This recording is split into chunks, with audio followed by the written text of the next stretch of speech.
Oo. 150 ang gagastos. Kaya nga ho, tama ho yun. So, sabi ko, Sunday doon. Sunday yun. Napunta ho kayo. Ay, 4 years na po ako doon. Sabi ko, Ayos. sabi ko, Tay,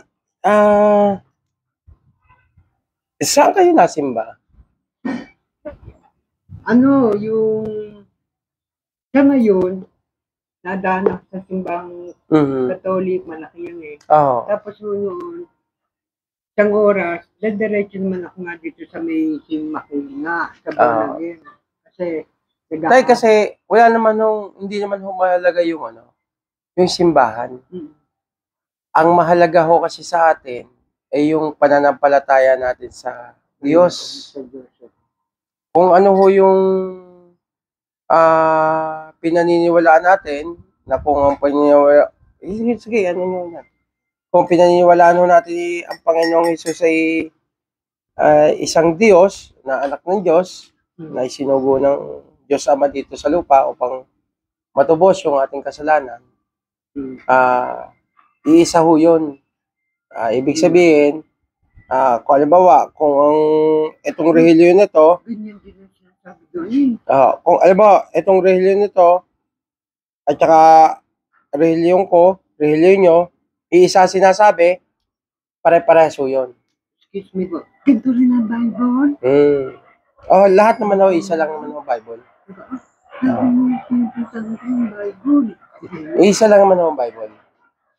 Maliban na lang ho sa Islam. Dito, sa bagyo, mahirap na, nasira. Ang Islam kasi iba ho, Quran naman yon. Sa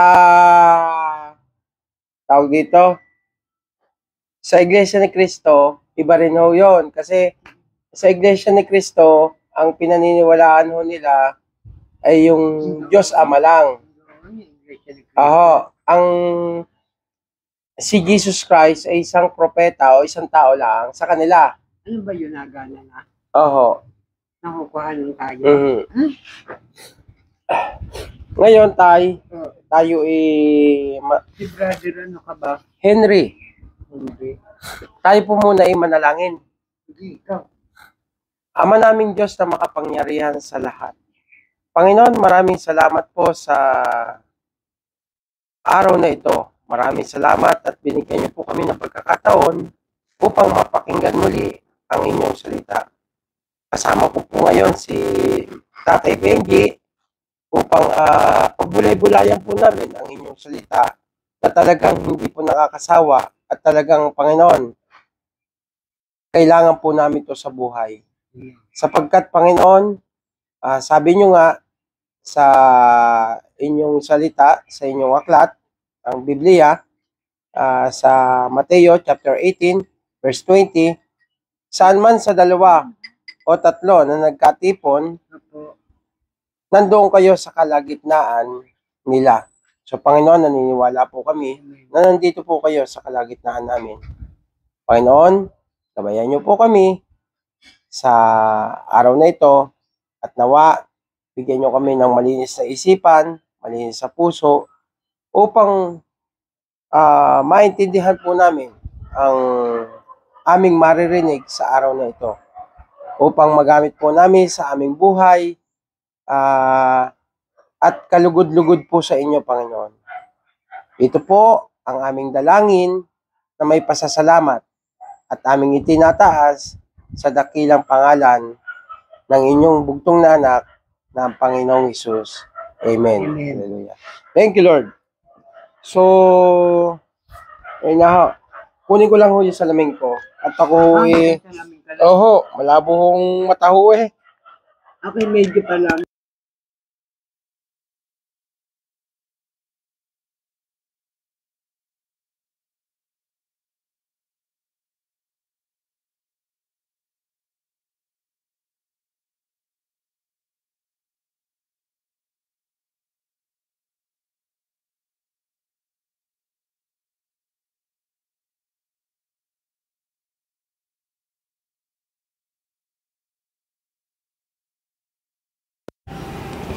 Sabi nga ho,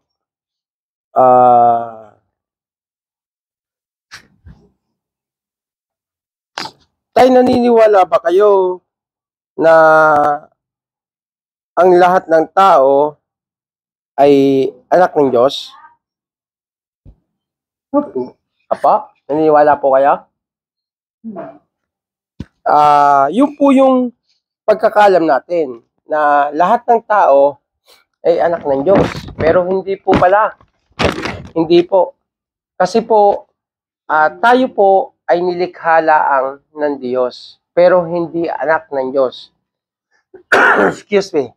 Kasi ang pagkakaalam natin, simula nang tayo bata, na sinasabi sa atin ng ating mga magulang o nung mga namumuno sa simbahan o sino may mga alam sa mga salita ng Diyos, anak daw po tayo ng Diyos. Pero hindi po pala. Tayo lang po ay nilikha ng Diyos. Sabi po sa John chapter 1 verse 12, ito po yun.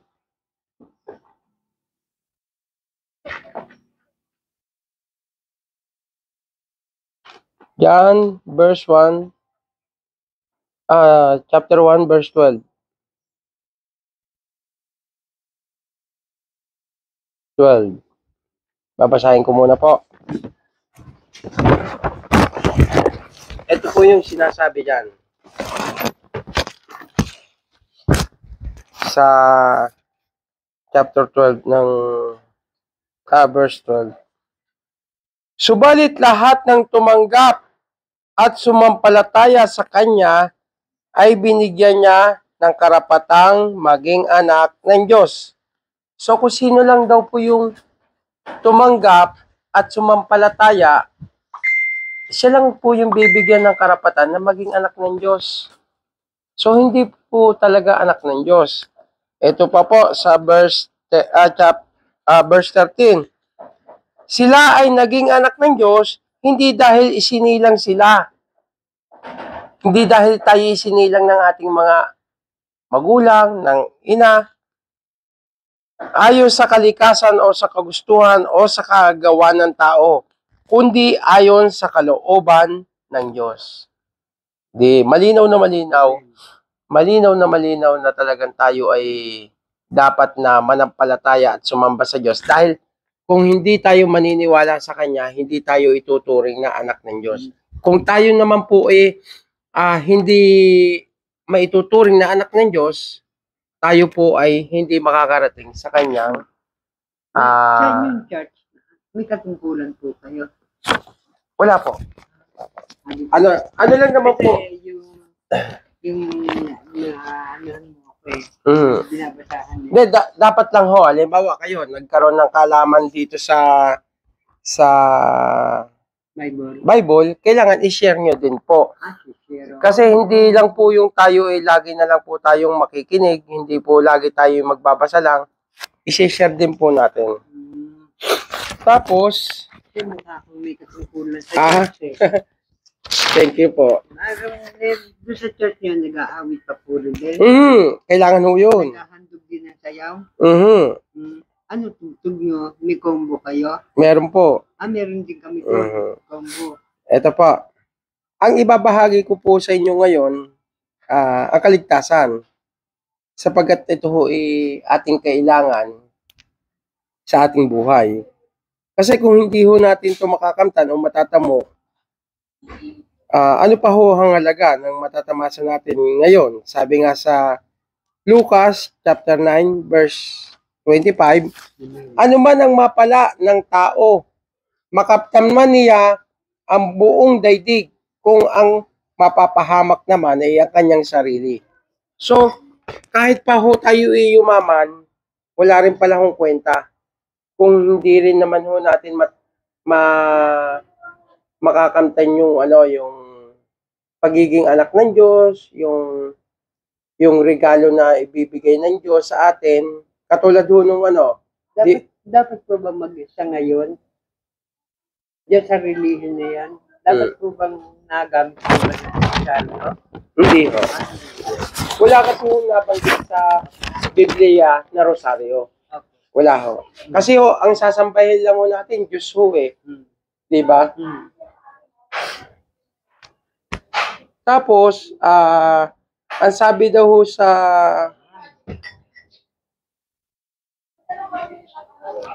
lagi daw ho nating uunahin yung yung tawag dito, ang Diyos, lagi daw nating uunahin. Tapos sabi ho sa sa Hebreo chapter 9 verse 27, itinakda sa tao ang mamatay ng minsan at pagkatapos ay paghuhukom. Biruin nyo, lahat daw tayo mamamatay. Ano ba ho yung kabayaran ng kasalanan? Kamatayan. Kasi tayo ho, simulat sa Paul, may kasalanan na ho. Tayo, kakapanganak pa lang ho sa atin ng ina natin, may kasalanan na tayo. Ito ho yun yung namana natin sa ating mga ninuno, kay Eva at Adan, na pinalayas sa paraiso. So, Sisingit ko sana yan eh. Sasabihin ko po sana sa inyo. Sabi ho eh, sa napakinig ko eh. Nagmula raw tayo kay Eva. Yan, di ba? Yun. Ngayon ho, di siyempre, ang kamatayan, ang lahat tayo mamamatay. Ang kabayaran ng kasalanan kasi natin ay kamatayan. Pero sabi doon, ngunit, sabi sa Roma chapter 6 verse 23, sapagkat kamatayan ang kabayaran ng kasalanan, ngunit walang bayad na kaloob ng Diyos ay ang buhay na walang hanggan sa pamamagitan ng Panginoong Hesus. Pero nyo yun, tanggapin lang natin sa ating puso, sa ating isip.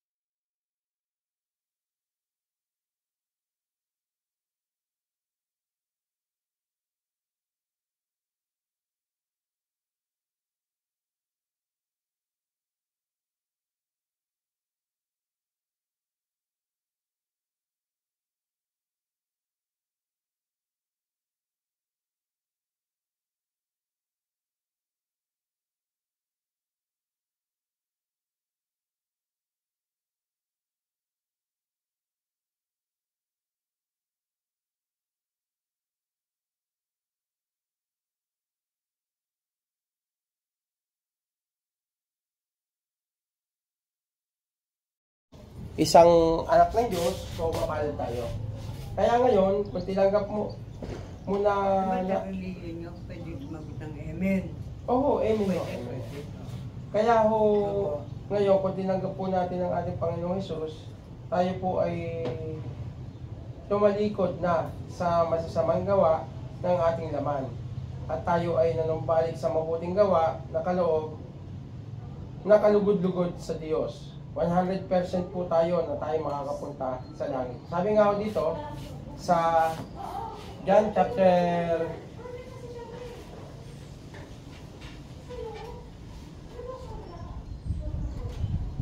3 verse 16, sapagkat gayon na lamang ang pag-ibig ng Diyos sa sangkatauhan, kaya't ibinigay niya ang kaisa-isa niyang anak upang ang sino mang sumampalataya at sa Kanya ay hindi mapahamak, kundi magkaroon ng buhay na walang hanggan.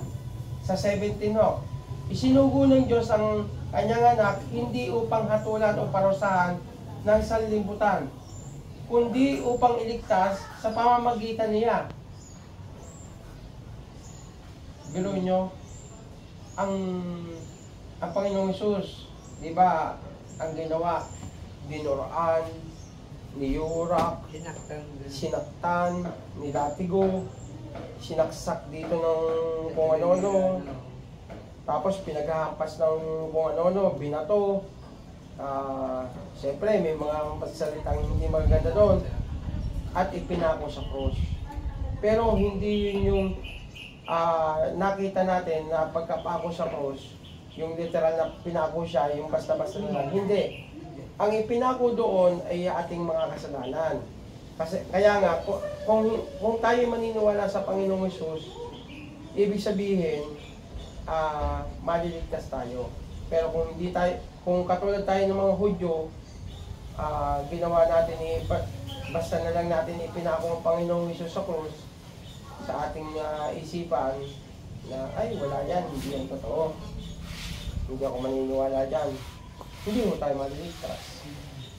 Marami hong, kasi ho lahat ho tayo mamamatay. Ilan taon na kayo? May 72 na po. 72. Buti ho kayo, umabot ho ng 72. Wala pa po akong pension. O, tingnan nyo. Thank you, Lord. Wala pang ganyan. Hallelujah. Wala pang ganyan. O, Ang nakaano lang sa akin yung kalagay mo sa ngayon na nangangailangan ng salamin. oho. Pero okay pa po ang O, paningin. okay ho yun.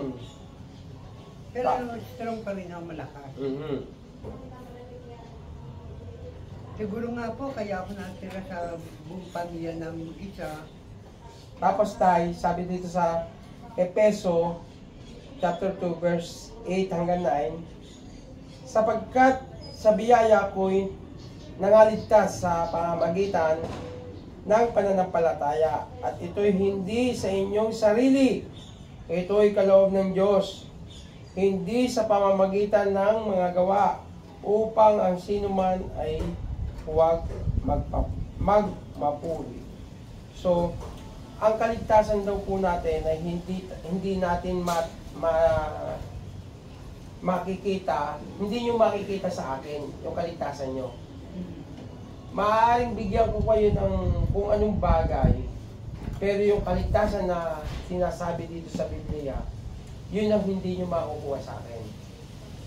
Maging si Christine, yung kanyang papakainin kayo, hindi yun kaligtasan.